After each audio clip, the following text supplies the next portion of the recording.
చూద్దాం. దేశీయ స్టాక్ మార్కెట్లు లాభాలు ప్రారంభమయ్యాయి. సెన్సెక్స్ నిఫ్టీ లాభాలు ట్రేడ్ అవుతున్నాయి. Shriram finance, Jio financial, Hindalco, Tata steel, Adani ports షేర్లు లాభాల్లో ట్రేడ్ అవుతున్నాయి.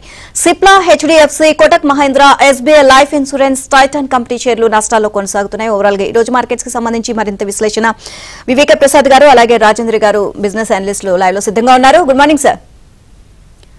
రాజేంద్ర గారు, ముందుగా మీరు చెప్పండి, నిఫ్టీ కీలక రెసిస్టెన్స్ ను సునాయాసంగా బ్రేక్ చేసి వేగంగా పెరిగింది. సో ఇప్పుడు జీవితకాల గరిష్ఠను తాకే అవకాశం ఉంది అంటున్నారు.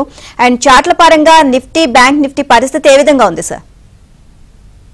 డెఫినెట్లీ అండి. ఐ థింక్ లాస్ట్ 7 వీక్స్ ఏదైతే మనకి కన్సాలిడేషన్ చూసామో అది నేను క్లియర్ బ్రేక్అవుట్ రావడం చూసాం. ఆఫ్ కోర్స్ అంతకుముందు కొన్ని ఇండికేషన్ ఇచ్చింది, ఎందుకంటే 3 days బ్యాకే ఆల్మోస్ట్ 25,317 దాకా నిఫ్టీ కూడా వెళ్ళటం చూసాం. అండ్ అక్టోబర్ హైస్ ఎప్పుడైతే బ్రీచ్ అయిందో 25,234 అది ఒక క్లియర్ బ్రేక్అవుట్ గా మనం పరిగణిస్తాం. అండ్ 26,277 నెక్స్ట్ టార్గెట్ గానే మనం నిఫ్టీ చెప్పుకోవాలి. అఫ్ కోర్స్ మధ్యలో మైనర్ హర్డ్ ఉంటాయి, ఈవెంట్ బేస్డ్ రియాక్షన్స్ ఉంటాయి కాబట్టి మార్కెట్ వోలటాలిటీ అనేది డెఫినెట్లీ ఉండే ఛాన్స్ ఉంది. బట్ చాలా గుడ్ ఫ్యాక్టర్ ఏంటి అంటే కనుక 25,234 అనేది ఒక మేజర్ సపోర్ట్ అయిపోతుంది ఇప్పుడు. అంటే ఇక్కడ నుంచి ఒక 200-300 పాయింట్స్ కిందకు వచ్చింది అంటే కనుక అది ఒక major support. And 20-day moving average is very far ఇప్పుడు 25,023. So all in all buy dips కానీ మనం మార్కెట్ లో చెప్పుకోవాలి. And party is on, definitely we have to participate in the party. Of course stop loss కూడా చాలా చాలా strict గా మనం ఫాలో అవ్వాలి, ఎందుకంటే మార్కెట్ ఈవెంట్స్ ని చాలా చాలా స్మార్ట్ గా దాటుతుందని చెప్పాలి. ఎందుకంటే మనం చూసాం ట్రంప్ టారిఫ్స్ ఏదైతే 90 days డ్యూ ఉందో అది July around 7th or 9th రోజు ఉంటుంది. సో ఈ లోపలే ఒక న్యూ హై వస్తుందా మనం వేచి చూడాలి. బట్ డెఫినెట్ గా ఒక 200 పాయింట్స్ పడింది అంటే కనుక I think market buying opportunity ఇస్తుంది. సిమిలర్లీ బ్యాంక్ నిఫ్టీ 57,094 ఏదైతే ప్రీవియస్ హై ఉందో అది కూడా నిన్న బ్రీచ్ అవడం చూసాం. ఇన్ఫాక్ట్ ఈ రోజు కూడా దాని పైన ట్రేడ్ అవుతుంది. అఫ్ కోర్స్ హెచ్డిఎఫ్సి ఈ రోజు కొద్దిగా వీక్ గా ట్రేడ్ అవుతుంది బికాస్ 22 రూపీస్ దానిలో డివిడెండ్ ఉంది కాబట్టి. బట్ దాని ఫ్యాక్టర్ పక్కన పెడితే కనుక ఆల్మోస్ట్ బ్యాంక్ నిఫ్టీ కూడా పాజిటివ్ లో ట్రేడ్ అవుతుందని చెప్పుకోవచ్చు. సో నా ఉద్దేశంలో ఈవెన్ బ్యాంక్ నిఫ్టీ కూడా 56,200 ఏదైతే సపోర్ట్ పాయింట్ ఉందో అది ఒక గ్రేట్ సపోర్ట్ ఉండే ఛాన్స్ ఉంది. నెక్స్ట్ టార్గెట్ దీన్ని 58,000, 58,500 అప్సెట్ చెప్పుకోవచ్చు. రైట్ సార్, ఫస్ట్ కాల్ రెడీగా ఉన్నారు. కృష్ణారావు గారు విశాఖపట్నం నుంచి కాల్ చేస్తున్నారు. Good morning sir. Good morning madam. Sir మాట్లాడండి. సార్ నమస్తే సార్. హలో సార్ వినపడుతుంది, మీరు మాట్లాడండి. సార్ పిఎస్బి బ్యాంక్ సార్ ఇంతమంటారా హోల్ చేయమంటారా? పిఎస్బి బ్యాంక్ సార్, పిఎస్బి ఉన్నాయి.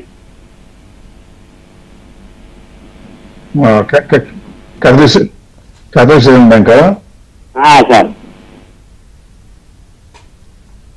కేథలిక్ సేవింగ్ బ్యాంక్ కదండి. యాక్చువల్గా ఇప్పుడు వాళ్ళ రోజు చూస్తే దాదాపుగా ఫుల్ ప్రైస్ కి దగ్గరలోకి వచ్చేస్తుందండి. పిఎస్బినా? ఓకే.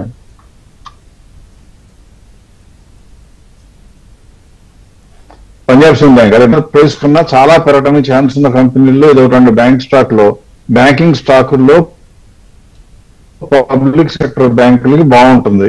గవర్నమెంట్ కంట్రోల్లో ఉన్న బ్యాంకులన్నిటికీ కూడా ఫ్యూచర్ బాగుంటుంది. కారణం వాళ్ళ దగ్గర ఉన్న ఎక్కువ డబ్బులు స్టాట్యూటరీ లిక్విడిటీ రేషియో కానివ్వండి లేదా క్యాష్ రిజర్వ్ రేషియో కానీ వీటన్నిటిలో రకరకాలుగా మ్యాండేటరీగా సెక్యూరిటీస్ లో పెడతారు. మొత్తం కాకపోయినా కొంతవరకు పెట్టినప్పుడు వాటన్నిటిలో వచ్చే ఎక్విజిషన్ ఎక్కువ ఇంట్రెస్ట్ రేట్ తగ్గితే నిన్నే ఆర్బీఐ ఇచ్చిన ఇండికేషన్స్ ప్రకారం ఇంకో 2 కట్టలు కూడా వస్తాయని చెప్తున్నారు. అలాగనేది బ్యాంకులకు అన్నిటికీ విపరీతంగా లాభాలు వస్తాయి. ఒకసారి 2024 మార్చ్ లో 6% ఉన్న ప్రాఫిట్ మార్జిన్. హలో, కట్ అయిపోయినట్టుంది కుమార్ గారు.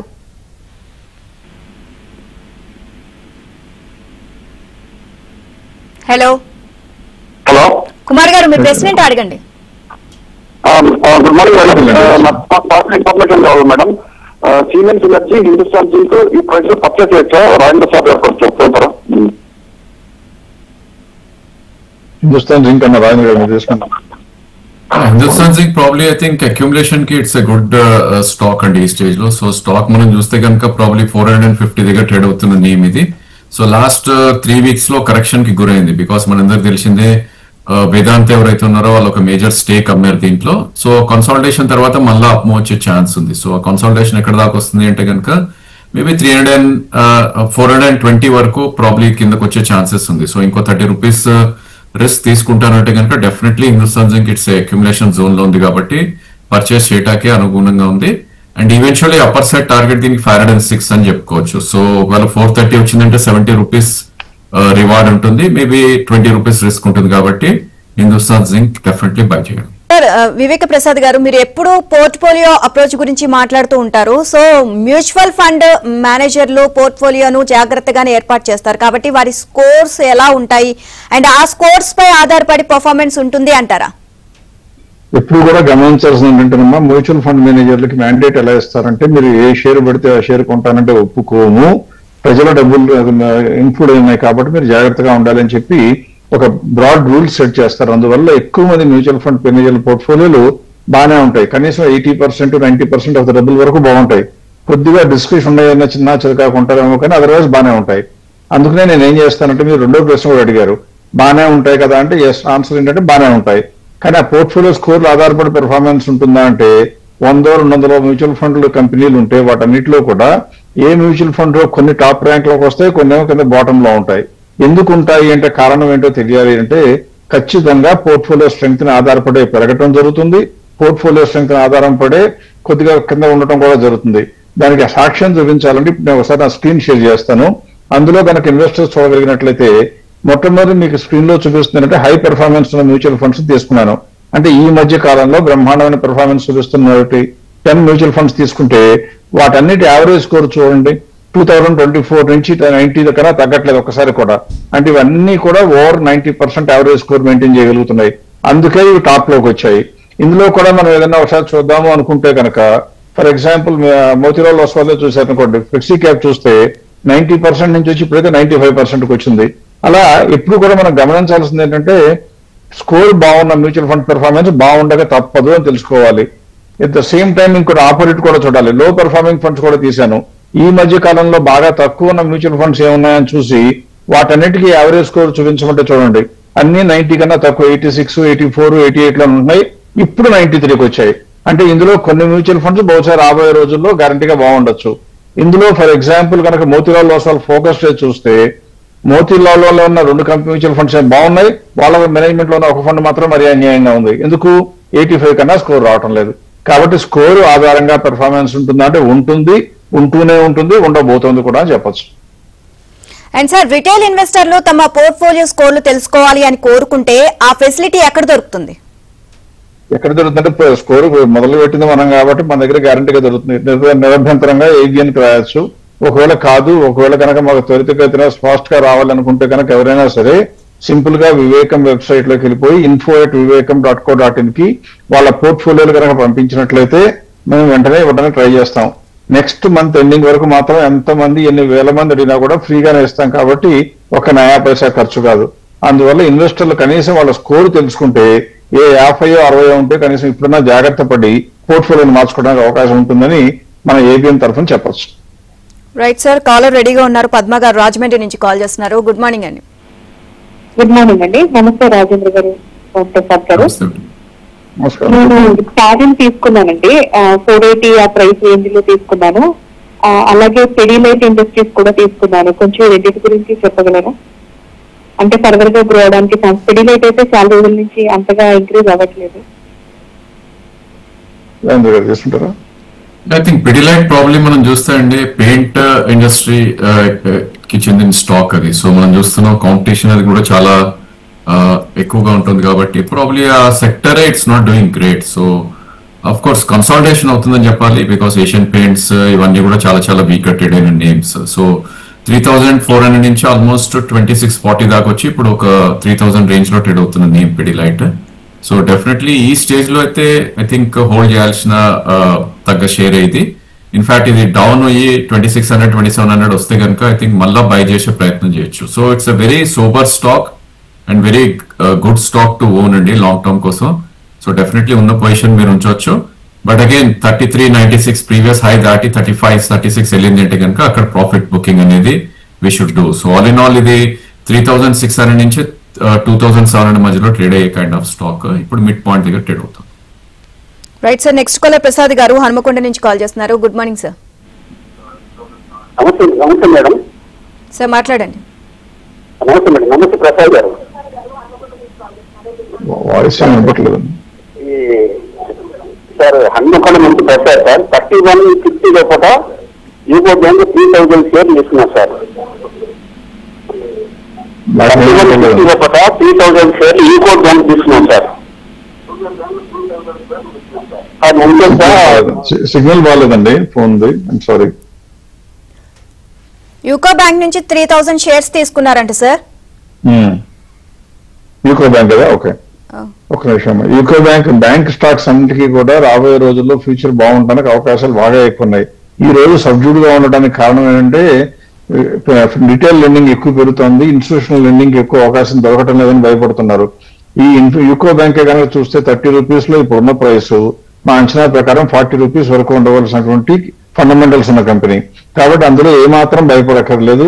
ఉదాహరణకి ఆయన కనుక స్క్రీన్ మీద చూడగలిగినట్లయితే 2024 మార్చ్ లో ఈ కంపెనీకి ఉన్న మార్జిన్ 7.57 అయితే అది పెరుగుతా క్రమంగా పెరుగుతా ఇప్పుడు కూడా 9.75%. పైగా ఇందులో మొత్తం 91% దాదాపుగా గవర్నమెంట్ దగ్గరే ఉంది. మార్కెట్ క్యాప్ పరంగా చూస్తే 162 ఇన్ ద కంట్రీ, అంటే మొత్తం 162 కంపెనీ లార్జెస్ట్ మార్కెట్ క్యాప్. ఏ రకంగా చూసుకున్నా బ్యాంక్ స్టాక్స్ కి బాగుండాలి, అందులో కూడా యూకో బ్యాంక్ కూడా బాగుండాలి. అందులో పాత రోజుల్లో ఆ యూకో బ్యాంక్ గురించి చాలా నెగిటివ్ రిమార్క్స్ వచ్చాయి, అవన్నీ కూడా అయిపోయినాయి. ఎన్పిఎల్ కూడా పోయింది. కాబట్టి this is a stock you should definitely hold on. ఏమీ కంగారు పడక్కర్లేదు. ఊరికే దీనిలోంచి దానిలోంచి ఇంకో దానిలోకి జంప్ చేసే ఆలోచన చేయకండి. రైట్. నెక్స్ట్ కాలర్ అంజలి గారు విజయవాడ నుంచి కాల్ చేస్తున్నారు. గుడ్ మార్నింగ్ అండి. గుడ్ మార్నింగ్ అండి. నమస్తే అండి ప్రసాద్ గారు, రాజేంద్ర గారు. యాక్చువల్గా నేను ఆటోమొబైల్ సెక్టర్ లో స్పేస్ తీసుకోవాలనుకున్నానండి. అంటే ఎల్సర్ మోటార్, టీవీఎస్, బజాజ్ ఆటోల్లో ఏది బెటర్ అండి? ఏ చేయాలన్నా సజెస్ట్ చేయండి. ఏ ప్రైస్ లో ఎంచుకోవచ్చు అని.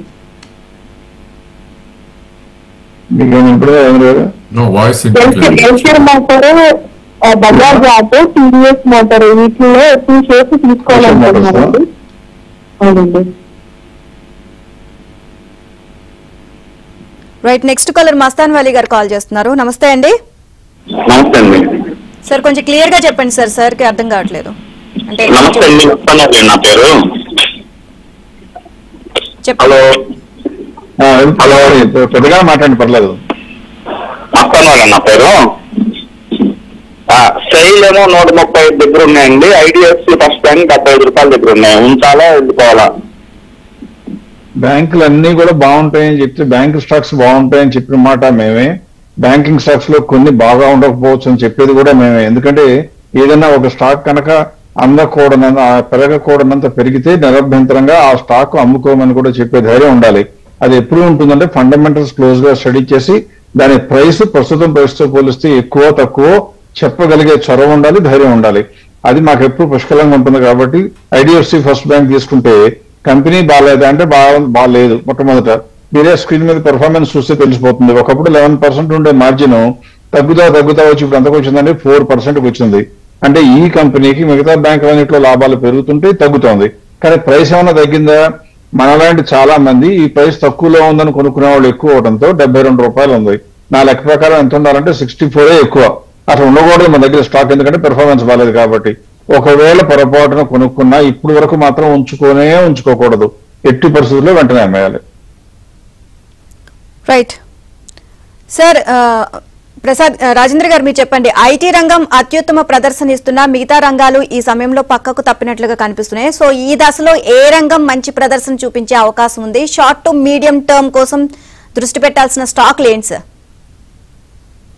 ఐ థింక్ సెక్టర్ రొటేషన్ చాలా స్విఫ్ట్ అండ్ ఫాస్ట్ గా జరుగుతుందండి. ఇప్పుడే మీరు అన్నట్టు ఐటీ చాలా స్పీడ్ గా పైకి రావటం చూసాం. అఫ్ కోర్స్ నిఫ్టీలో almost 500 points contribution IT sector ఇచ్చిందని చెప్పాలి. ఈ రోజు కొద్దిగా ఈ రోజు కూడా ఐ థింక్ పాజిటివ్ గానే ట్రేడ్ అవుతుంది, బికాస్ బ్యాంకింగ్ కొద్దిగా వీక్ గా ఉంది కాబట్టి. సో ఈ నేపథ్యంలో లాస్ట్ కపుల్ ఆఫ్ డేస్ లో సెల్ ఆఫ్ ఎక్కడ వచ్చిందో ఆ సెక్టర్ లో వీ షుడ్ ఫోకస్ అని మాకు అనిపిస్తుంది. బికాస్ ఎస్పెషలీ మనకి ఇజ్రాయెల్ అండ్ ఇరాన్ వార్ ఏదైతే ట్రూస్ వచ్చిందో దాని తర్వాత నుంచి డిఫెన్స్ స్టాక్స్ లో ఒక భారీ సెల్లింగ్ రావడం చూసాం. ఆఫ్ కోర్స్ దానికన్నా ముందు ఒక బయింగ్ కూడా రావడం చూసాం. కాబట్టి ఆ స్పేస్ లో one should try to focus అని చార్ట్ సజెస్ట్ చేస్తున్నాయి. So probably I think HIL, Hindustan aeronautics లాంటి స్టాక్స్ లో one should try to accumulate అని చెప్పొచ్చు. ఎందుకంటే ఈ స్టాక్ ఆల్రెడీ టాప్ నుంచి 5100 నుంచి 4800 దాకా కరెక్ట్ అవటం చూసాం. అండ్ 4580 అనేది ఒక మేజర్ సపోర్ట్ ఉంటుంది స్టాక్ కి. సో ఇక్కడ నుంచి ఒక 200-250 పాయింట్స్ కింద సపోర్ట్ ఉంది కాబట్టి HAL I think previous all time high 5674 కూడా in the next couple of quarters లో వెళ్ళే ఛాన్స్ ఉంది కాబట్టి probably risk to reward is good. So HAL one should accumulate up to 4580. అంటే ఇండస్ట్రీ గురించి అడిగారు కదా కాబట్టి చెప్తానండి. ఇండస్ట్రీస్ లో ఎప్పుడు కూడా మనం చూడవలసింది ఏంటంటే 10,000 కోట్ల కన్నా మార్కెట్ క్యాప్ ఎక్కువ ఉన్న స్టాక్స్. ఎందుకంటే ఇప్పుడు రిజల్ట్స్ అన్ని వచ్చేసాయి కాబట్టి ఇంకా ఫ్రెష్ గా న్యూస్ వచ్చే అవకాశం ఉంటుంది ఈ కంపెనీల గురించి. ఈ సమయంలో ఒక మార్కెట్ మొత్తం కనుక చూసినట్లయితే ఏ ఇండస్ట్రీస్ బాగున్నాయని నేను ఎంక్వైరీ చేసి స్క్రీన్ మీద షేర్ చేస్తున్నాను. 10,000 కోట్ల కన్నా మార్కెట్ క్యాప్ ఎక్కువ ఉండి కనీసం 7 స్టాకులు ఉంటేనే అది ఇండస్ట్రీ కింద చూపించమంటే ఎలక్ట్రిక్ ఎక్విప్మెంట్ లో దాదాపు ఇంకా 40% ఛాన్స్ ఉంది. ఎందువల్ల అంటే మనకు రిజల్ట్స్ వచ్చే సమయానికి ఈ కంపెనీల్లో 31% ఉంది, తర్వాత 9% పడిపోవడంతో ఇప్పుడు 40% ఉంది. అలా చూస్తే టాప్ 4-5 చూస్తే కనుక కెమికల్స్ ఇండస్ట్రీలో ఒక 11 స్టాక్లు ఉన్నాయి. దానిలో చూస్తే 3% ఏమో సేల్స్ పెరిగితే 10% సేల్స్ పెరిగాయి, ప్రాఫిట్ పెరిగింది. పవర్ జనరేషన్ లో 2% ఏమో సేల్స్ పెరిగితే 6.5% పెరిగింది. ఫార్మాస్యూటికల్స్ లో 3% సేల్స్ పెరిగితే 6% ప్రాఫిట్ పెరిగింది. కానీ ట్రంప్ గారి భయం ఉంది కాబట్టి అది కూడా జాగ్రత్త పడాలి. ఎఫ్ఎంసీజీలో అయితే దివ్యంగా ఉన్న భవిష్యత్తు బాగుంది. 3% వరకు సేల్స్ పెరిగితే 5% మార్జిన్ పెరిగింది. వీటన్నిటిలో ఇప్పుడు మనం చెప్పినట్టన్నిటిలో కూడా 25% కన్నా ఎక్కువ ఇండస్ట్రీలోనే స్కోప్ ఉంది. అంటే ఇంకా అందులో ఉన్న కంపెనీలు ఇంకా చాలా కంపెనీలకి 30, 40, 50% ఉండే అవకాశం ఉంటుంది. సో నా అంచనా ప్రకారం ఈ 5 ఇండస్ట్రీల్లో ఎక్సెప్ట్ ఫార్మాస్యూటికల్స్ మిగతాయి చూసుకోవటం మంచిది. నెక్స్ట్ కాలర్ రాకేష్ గారు హైదరాబాద్ నుంచి కాల్ చేస్తున్నారు. Good morning sir. Good morning అండి. గుడ్ మార్నింగ్ రాజేంద్ర గారు, ప్రసాద్ గారు. నా దగ్గర 2 స్టాక్స్ గురించి ఇన్ఫర్మేషన్ కావాలి సార్. సిఈ వాటర్, కాంకార్డ్ ఇన్గ్రో సిస్టమ్స్ 125 షేర్లు 675 పర్చేజ్ చేశాను సార్. అండ్ ఇంకోటి వచ్చేసి Rossell India sir 350 shares 64 purchase చేశాను సార్. ఇది ఉంచుకోవచ్చా లేదంటే ఇంకా అక్యుములేట్ చేయొచ్చా లేదంటే ఎగ్జిట్ అవ్వచ్చా? యాక్టివ్ గా ట్రాక్ చేసే కంపెనీ కాదండి రాజేంద్ర గారు, మీరు తీసుకుంటారా? I think Rossell industries I can tell అండి. సో ఈ స్టాక్ మనం చూస్తే కనుక ప్రాబ్లీ 69 రూపీస్ దగ్గర ట్రేడ్ అవుతున్న నేమ్ ఇది. బట్ ఈ లాస్ట్ కపుల్ ఆఫ్ డేస్ లో I think most of the supports అన్ని కూడా బ్రీచ్ చేయడం చూసాం. సో 182 నుంచి ఆల్మోస్ట్ యాజ్ లో యాజ్ 53 దాకా రావడం చూసాం. సో మల్టీ ఇయర్ సపోర్ట్ ఏదైతే 2023 లో ఉందో 60 కూడా బ్రేక్ అయింది. సో ఇలా బ్రేక్ అయినప్పుడు సస్పెక్ట్ చేయాల్సిన టైప్ ఆఫ్ నేమ్స్ అండి ఇవన్నీ కూడా. అండ్ వాల్యూమ్స్ కూడా చాలా చాలా థిన్ గా ట్రేడ్ అవుతాయి. సో 15,000, 20,000 పర్ డే ట్రేడ్ అయ్యే నేమ్స్ లో ప్రాబ్లీ ఇన్వెస్ట్మెంట్ కి it's not a great idea అని చెప్పొచ్చు. ఎందుకంటే పబ్లిక్ పార్టిసిపేషన్ చాలా చాలా తక్కువ ఉంటుంది. సో నా సజెషన్ అయితే షుడ్ చూస్ బెటర్ స్టాక్స్ అంటే 2 కూడా not so good names are famous names. So 82, 84 వస్తే కనుక డెఫినెట్లీ ఈ స్టాక్ నుంచి ఎగ్జిట్ అవ్వాలి రోసల్ ఇండస్ట్రీస్ నుంచి. అండ్ ఒకవేళ స్టాప్ లాస్ పెట్టాలంటే క్లోజ్ బిలో 50 కింద స్టాప్ లాస్ కూడా పెడితే ఇట్స్ ఎ గుడ్ ఐడియా అని నా ఉద్దేశం. రైట్, నెక్స్ట్ కాలర్ దామోదర్ రావు గారు చేమకుర్తి నుంచి కాల్ చేస్తున్నారు. Good morning sir. Hello sir, hello మాట్లాడండి. హలో సార్, నమస్కారం సార్. నమస్తే, చెప్పండి సార్. డేటా మ్యాటిక్స్ 605లో అమ్మేసి టీవీఎస్ ఎలక్ట్రానిక్స్ ఉన్నాం సార్ 700 షేర్లు. మంచిదేనా సార్? అది ఏమంటారు? అమ్మేషన్ నుంచి లేదు, కొన్నదేంటి? టీవీఎస్ ఎలక్ట్రానిక్స్ సార్ 424 కొన్నాం సార్. ఓకే, మీరు ఎంతలో కొన్నారనేది మాకు చెప్పాల్సిన అవసరం సామాన్యంగా ఉండదు. ఎందువల్లంటే మీరు కొన్నదే మామూలుగా ఈ రేట్లోనే కొన్నారు. అసలు కొనాలా వద్దా అని మాత్రం చెప్తాను. అది నా లెక్క ప్రకారం అంటుకోకూడదు. కొనటం సంగతి దేవుడు ఎరగండి, దాని ఇంకా చూడకూడదు. ఎందుకంటే మీరు స్క్రీన్ మీద ఒకసారి చూస్తే ఈ కంపెనీలు లాభాలు వస్తుంటే అది మీకేమైనా లాభాలు తీసుకొస్తుంది. ఆ కంపెనీ ఎంత ఉందండి? ఇప్పుడు కూడా ఇంకా నష్టాల్లో ఉంది.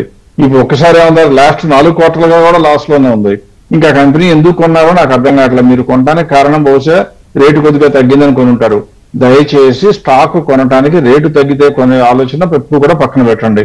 ఆ కంపెనీలు బాగుంటే అప్పుడు రేటు తగ్గితే ఆలోచించాలి. కానీ రేటు తగ్గిన ప్రతి స్టాక్ కొనుక్కోవాలంటే రోజు మార్కెట్ లో 100, 1000 దొరుకుతాయి రేట్లు తగ్గేవి. దయచేసి వాటి జోలికి వెళ్ళకండి. ఇప్పుడన్నా దాదాపు 10 రేట్లు ఉంది కాబట్టి బయటపడి డబ్బులు జాగ్రత్తగా పెట్టుకోండి. మంచి స్టాక్ లో ఇన్వెస్ట్ చేయండి.